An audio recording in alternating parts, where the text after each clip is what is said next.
Palitas. Distribuição Sinapse.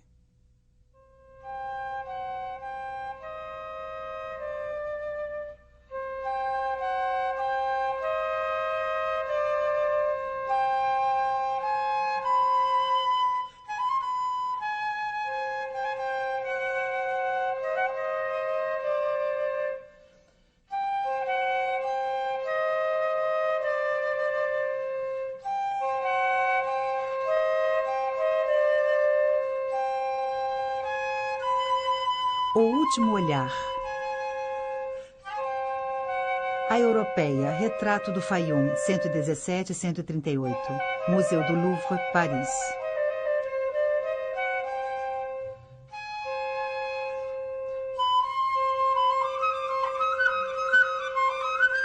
Um painel de madeira de formato irregular, pintado em toda a superfície. Ele representa o rosto de uma jovem mulher de olhos escuros e cabelos negros. Um véu de ouro envolve o pescoço e a parte superior dos ombros. A pintura, que entrou para o Louvre em 1952, foi denominada A Europeia.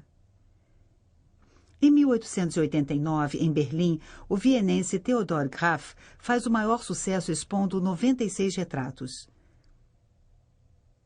2 anos antes, em Er-Rubaiyat, no Egito, camponeses abriram cerca de 12 covas, onde encontraram múmias com retratos pintados à guisa de rosto. Eles acabavam de descobrir a necrópole de Filadélfia. Filadélfia, cidade fundada pelos gregos, está situada na região do Fayum, um oásis alimentado por um braço do rio Nilo que desemboca em um lago.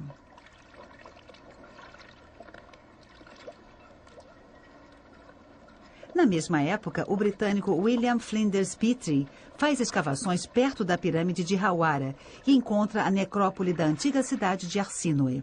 Ele exuma mais de 150 múmias ou retratos retirados de múmias que ele data dos primeiros séculos da nossa era. O francês Albert Jean Gaillet concentra suas pesquisas na Antinoéia, às margens do Nilo, descobrindo retratos e sudários pintados. A partir de então, foram encontrados painéis semelhantes em várias outras regiões do Egito.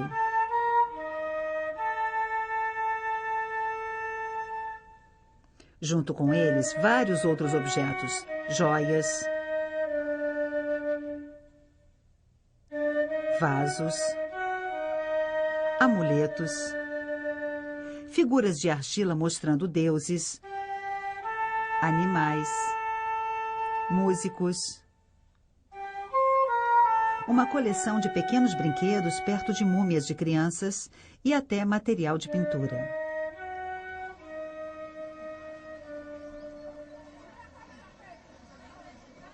E mais outras descobertas, milhares de papiros de ostraca, pedaços de cerâmica servindo como manuscritos mais baratos. Esses documentos escritos, muito variados, informam sobre a vida dos homens e mulheres dessa época.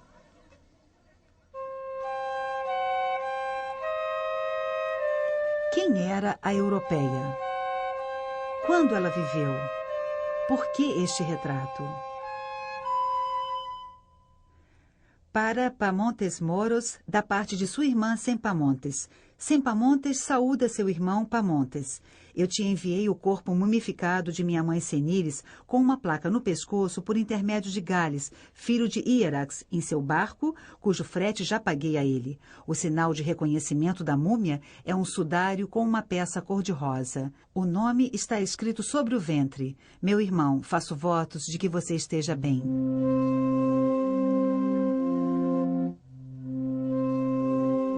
Sobre os sarcófagos dos tempos faraônicos, o rosto do defunto só aparecia de forma bem estilizada. Uma nova forma de apresentar os mortos nasce no início do século I. As técnicas para embalsamar, praticadas e aperfeiçoadas há 3.000 anos, se conservaram.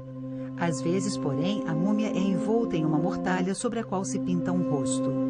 Ou então é feita uma abertura na cartonagem ou nas faixas que permite inserir uma máscara, um plastrão ou um retrato pintado.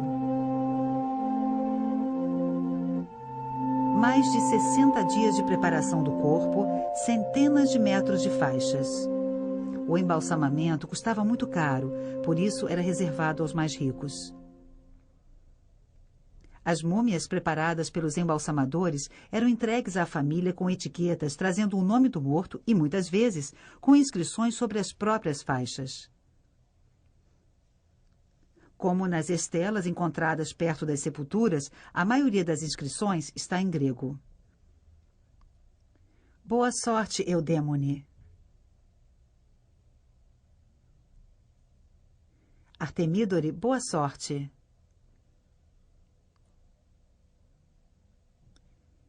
Hermíone, professora.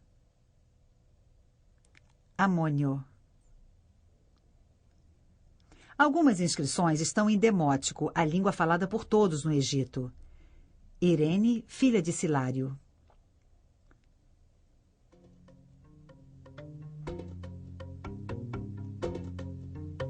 Desde a conquista do Egito por Alexandre no ano 332 a.C., numerosos colonos vindos de todo o mundo helênico haviam se aliado às famílias egípcias. Eles mantiveram a sua cultura e construíram cidades confortáveis, seguindo modelos clássicos, Assínoe, Filadélfia. O suicídio de Cleópatra e a vitória de Roma em 30 a.C. põem fim à dinastia grega. O Egito torna-se uma província romana, que vive das cheias do Nilo e exporta para Roma trigo, linho, azeitonas, óleo ou papiros.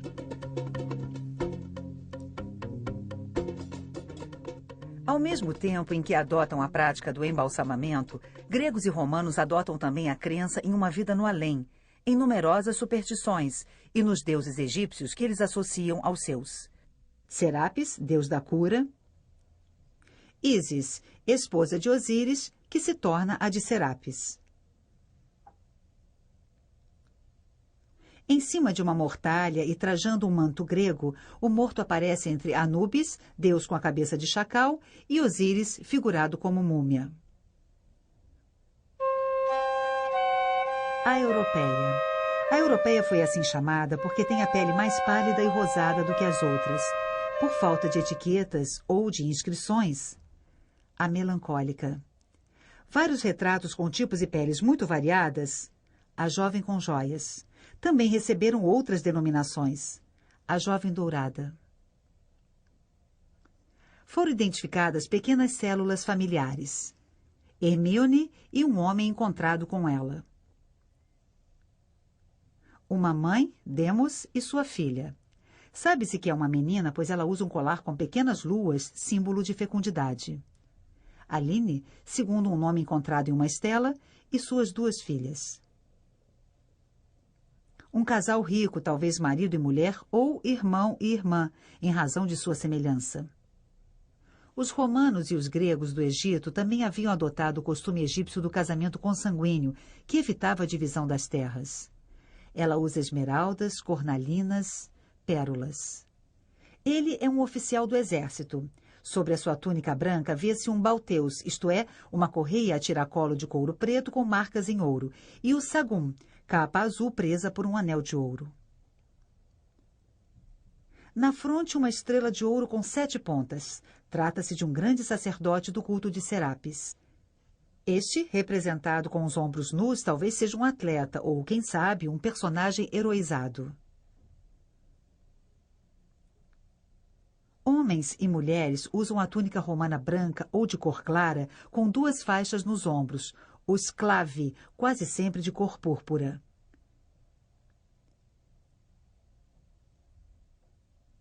Às vezes, as mulheres usam também o pallium, um grande manto que passa sobre os ombros, por baixo do braço e cruza sobre o peito. A vestimenta da europeia une o amarelo vivo à cor púrpura. Ela usa várias joias muito ricas, mas sua datação não é muito fácil. Poderiam ser joias antigas passadas de mãe para filha.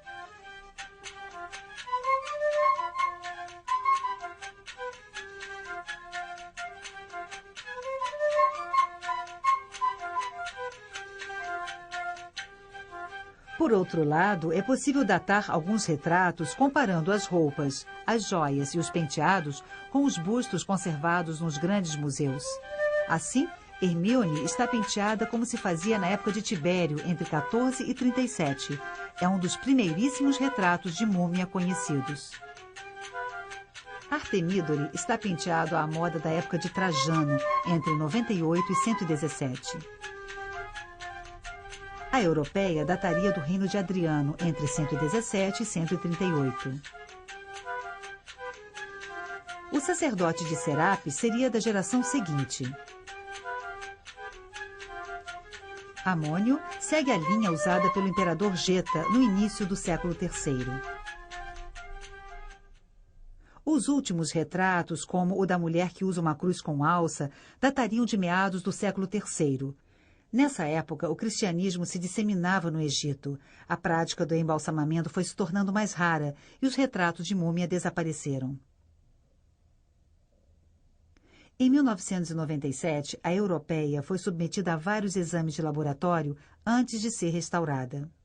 O painel não havia chegado intacto ao museu. Uma galeria de insetos vertical atravessava os cabelos e o rosto, atingindo o olho direito. Outras galerias afetavam as bordas. Depois de fechá-las, um restaurador devolveu a essas lacunas o tom local correto. Durante uma restauração posterior, as repinturas foram estriadas com traços oblíquos que extravasavam, lembrando a técnica do tratédio, transformada em moda nos anos 50 pelos restauradores italianos. Também havia sido espalhada sobre o retrato, de forma desigual, uma camada espessa de verniz. O verniz oxidado foi eliminado, revelando a sutileza da técnica e a acuidade dos relevos da camada pictórica. Os antigos preenchimentos das bordas que se haviam retraído e dissociado da madeira foram eliminados. Hoje, o que se busca é a verdade arqueológica. Após serem eliminadas as pequenas estrias, as restaurações do rosto foram conservadas. Sua tonalidade foi conseguida com o auxílio de alguns pontos de pigmentos puros, unidos por uma resina estável e reversível. O retrato foi pintado sobre uma única prancha de madeira no fio vertical. Altura, 42,5 centímetros. Largura, na parte inferior, 24 centímetros.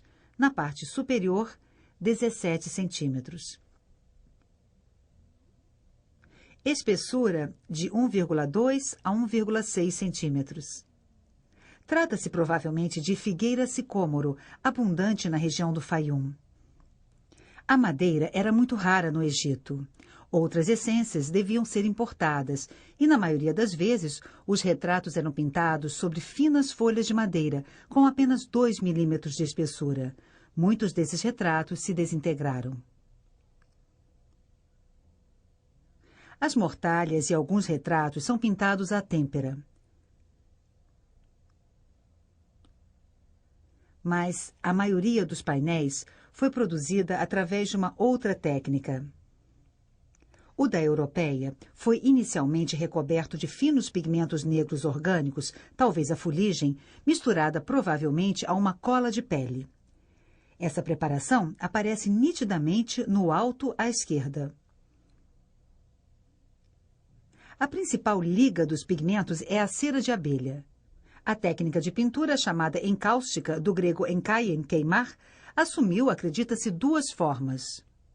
A primeira consistia em utilizar a cera quente misturada aos pigmentos e a diversos produtos secantes. A mistura devia ser espalhada rapidamente e modelada com uma ferramenta metálica aquecida, o cauterium, ou cautério. A segunda forma utilizaria cera fervida com água do mar e saponificada pela adição do nitro. A matéria obtida era mais maleável e podia ser espalhada com a ajuda do penicillum, o pincel. Uma haste de madeira com as fibras esmagadas ou mastigadas, formando penachos na extremidade, como aquelas que foram encontradas nas sepulturas das épocas faraônicas. O retrato da europeia revela estas duas formas de trabalhar a cera. O fundo cinza que circunda o rosto e as dobras das vestimentas foi pintado com pincéis de fibras rígidas, cujas marcas são bem visíveis em vários pontos. Os cabelos foram trabalhados com um pincel mais estreito, com pinceladas pretas em torno da testa para produzir o efeito das mechas de cabelo puxadas para trás. Pincéis finos e macios permitiram modelar o enfeite do cabelo e as pérolas dos brincos. O rosto, por sua vez, foi modelado com o cautério. Pequenas pinceladas lado a lado, ressaltadas por uma iluminação rasante, fundem entre si as cores sutis da pele. Nesta camada foram identificados 3 corantes vermelhos: hematita, ocre vermelho e um corante orgânico, provavelmente a garança. E 3 corantes amarelos: óxido de ferro, ocre amarelo e um sulfato de ferro. Apenas estes pigmentos, misturados ao branco de cerusa e ao preto de carbono, permitiram modular o aumento de luminosidade nas maçãs do rosto e na fronte, as sombras do nariz e da boca, as sombras rosadas do queixo e da face esquerda, a cor arroxeada das pálpebras e das olheiras.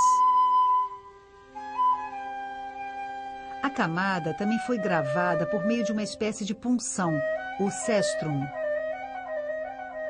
Os cílios são sugeridos por pequenos riscos na cera rosa, revelando o negro da preparação subjacente. Técnica que Rembrandt utilizaria em vários autorretratos. Volta ao pincel macio para alguns traços que completam a ilusão. Pequena pincelada para a ponta brilhante do nariz, brilho úmido acima do lábio superior e sobre a parte carnuda do inferior, reflexo em torno da parte de baixo da pupila, ponto branco no alto da pupila. Fusão das pinceladas, relevos e reflexos dão ao rosto a qualidade plástica e a vivacidade dos tons da pele. O conjunto do retrato, composto a partir de apenas alguns pigmentos e uma única pincelada verde na joia do peito, apresenta uma rica paleta cromática.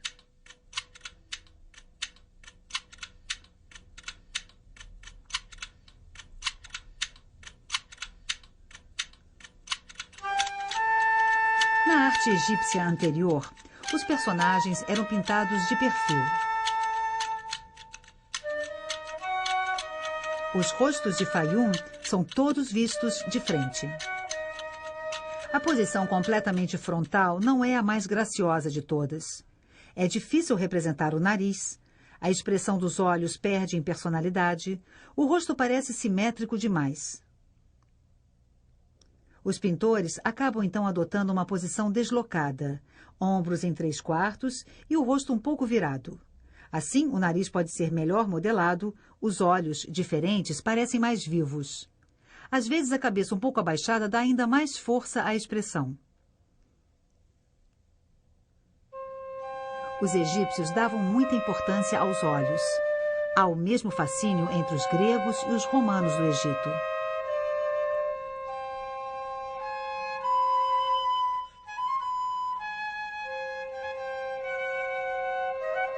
Os olhos são sempre grandes, às vezes até desproporcionais. Toda a energia do rosto parece estar concentrada no olhar. Em geral, o olhar é dirigido ao espectador, mas há exceções, entre elas a europeia.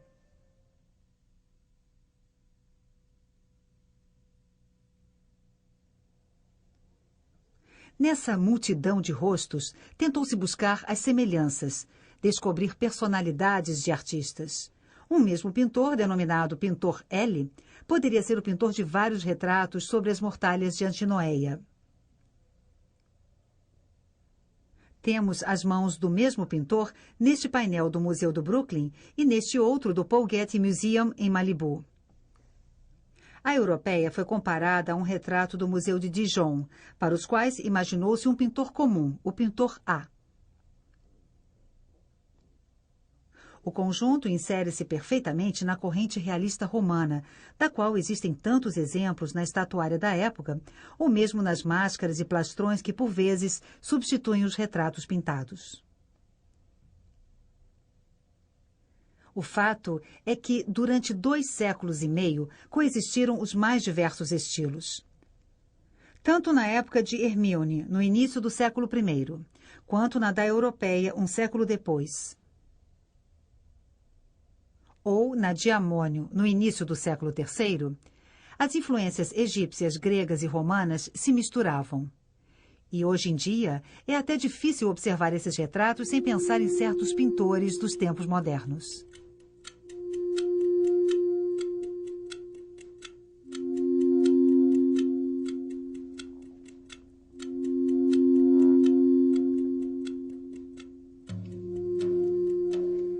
Tamanha variedade pode ter origens históricas. Os escritores gregos ou romanos narraram lendas e histórias sobre centenas de pintores conhecidos. Também descreveram quadros célebres pintados sobre madeira, tela ou parede. Sombreamentos, perspectivas, ilusão realista, colorido, verdade no retrato, tudo parecia já ter sido inventado. Mas só subsistiram mosaicos e algumas pinturas murais, como as de Roma e as de Pompeia.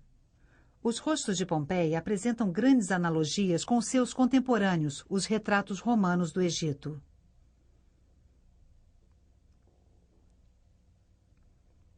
Salvo alguns raros exemplos, só subsistem alguns pedaços de quadros. Os painéis de múmias seriam, pois, atualmente, as únicas testemunhas da pintura móvel da antiguidade, preservados, como os corpos embalsamados, pelo clima excepcionalmente seco do Egito e pelo fato de estarem enterrados na areia. E as poucas centenas de retratos conhecidos não passam de uma pequena amostra dentre milhares de outros que se decompuseram, ou foram desprezados após a pilhagem dos túmulos, ou ainda viraram pó. O suave odor dos bálsamos e dos ungüentos de suas múmias ainda se desprende 2000 anos depois. Em 1888, em Hawara, Petrie exuma um pequeno quadro que se achava perto de uma múmia. Um rosto, em grande parte destruído, estava pintado sobre uma prancheta encastrada em uma moldura dupla. Uma corda trançada estava presa nos ângulos superiores da moldura. O quadro estava, portanto, tal como se apresentava na antiguidade. Sobre o retrato de Eudémone, vêem-se as marcas do instrumento de corte usado para reduzir o formato ou para adaptá-lo ao casulo de faixas. Somente o rosto de Irene interessou aos embalsamadores, que esconderam o resto do retrato sob as faixas e ungüentos. O painel da Europeia tem suas bordas verticais quase paralelas. Em vários pontos, o recorte irregular corta partes da pintura.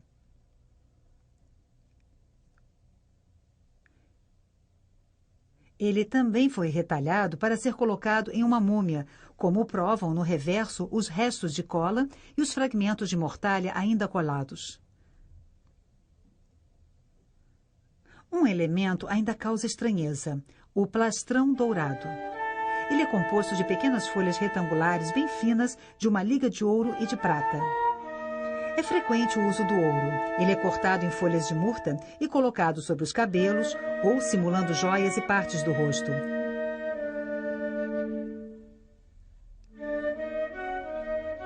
Às vezes, ele circunda a face. Placas de ouro eram colocadas sobre os olhos e a língua da múmia. Folhas de ouro sobre o rosto e os membros.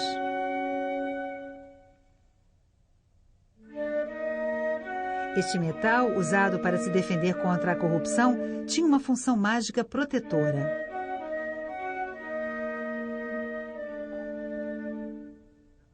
A radiografia da Europeia, assim como o negativo em ultravioleta, revelam que sob o véu de ouro figurava o resto do retrato. No pescoço, fino e gracioso, um grande colar de pérolas. É possível, então, imaginar o quadro tal como se apresentava em sua origem, antes que os rituais funerários transformassem o retrato de família em retrato de múmia.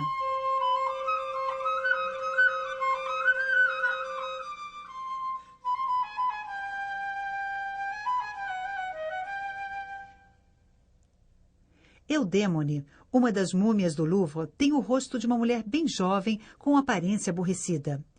Ela foi radiografada. Os médicos atribuem os ossos a uma mulher de cerca de 40 anos.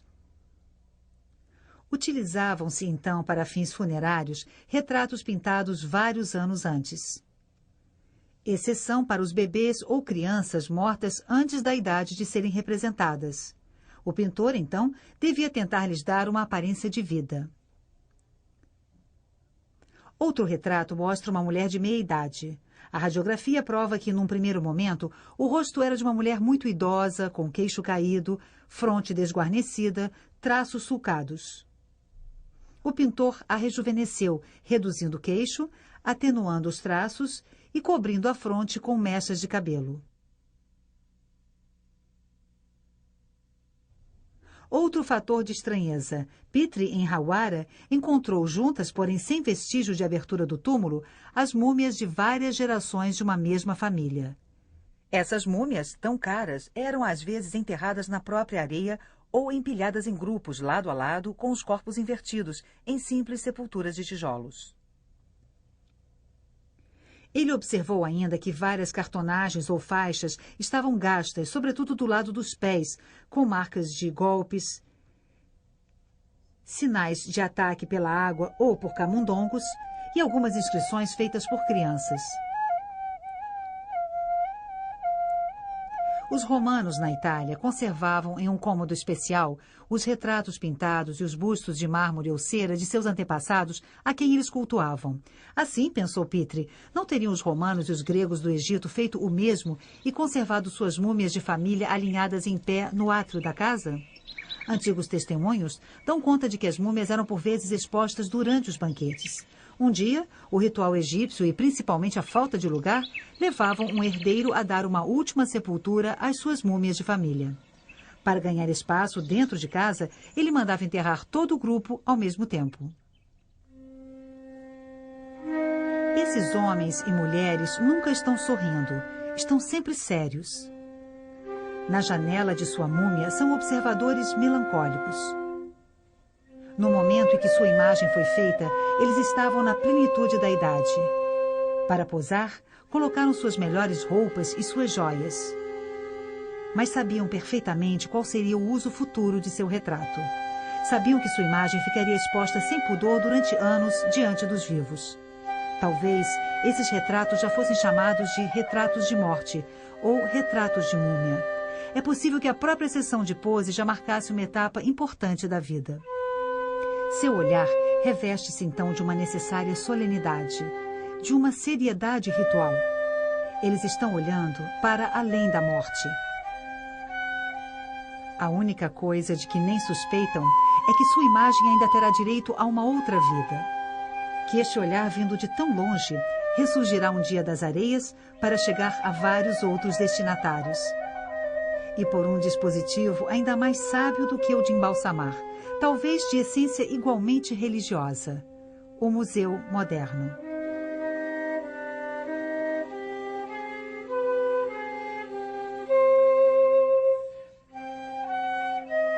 Versão brasileira Audio News.